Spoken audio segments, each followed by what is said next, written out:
नमस्कार. आज भव्यदिव्यचं ओपनचं मैदान पार पडते. मोरया केसरी, मोरगाव, तालुका बारामती, जिल्हा पुणे या ठिकाणी. मित्रांनो, या मैदानात आपण पाहिलंच की बैलगाडी क्षेत्रातील देव विक्रमादित्य बकासूर वादळसोबत पळून गटपास झाला आहे सेमीसाठी पात्र. त्यानंतर छत्रपती संभाजीनगरचा चिमण्या अमित वाडे यांचा चिमण्यासोबत पाहिला मोरमुखानाचा सुंदर गटपास होऊन सेमीसाठी पात्र झाला आहे. त्यानंतर अर्जुनसोबत पाहिला बाईच्या गटपास होऊन सेमीसाठी पात्र आहे.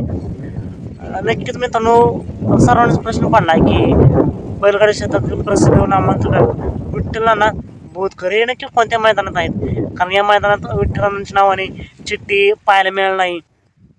आणि सर्वांनाच एक प्रश्न पडला की पैरेकराच्या नावावरती त्यांच्या नंदी पळतील का.